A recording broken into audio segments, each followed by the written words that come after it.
Today's scripture reading begins in verse 1 of 2 Corinthians chapter 5.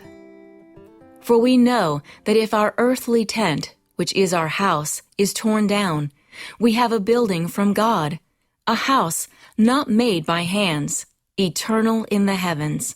For indeed, in this tent we groan, longing to be clothed with our dwelling from heaven, since, in fact, after putting it on, we will not be found naked.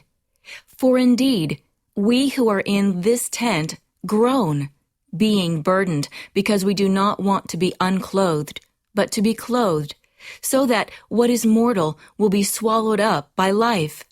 Now he who prepared us for this very purpose is God, who gave us the Spirit as a pledge. Therefore, being always of good courage, and knowing that while we are at home in the body, we are absent from the Lord. For we walk by faith, not by sight. But we are of good courage, and prefer rather to be absent from the body, and to be at home with the Lord. Therefore, we also have as our ambition, whether at home or absent, to be pleasing to Him. For we must all appear before the judgment seat of Christ, so that each one may receive compensation for his deeds done through the body, in accordance with what he has done, whether good or bad.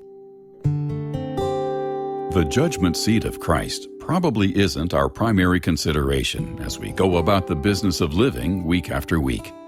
However, we ought to give it some serious thought, because what Scripture reveals about this event should motivate us to lead a life that pleases God. All of us who've placed trust in Jesus will one day stand before Him to be evaluated for who we are and what we've done. The Lord will reveal the heart's hidden attitudes, disclose every motive, and assess all our works for their eternal value. God's purpose in this judgment is to recompense us for what we've done, whether good or bad. Bad in this case meaning worthless. The deeds that are good will receive a reward, but those that are worthless will not. Undoubtedly, we'll regret lost opportunities to serve the Lord, but He will wipe our tears away with His great love and forgiveness.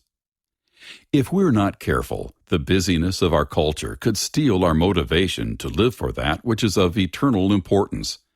But the certainty of our future judgment should affect the way we live now. So let's adopt one overarching ambition in life: to be pleasing to the Lord.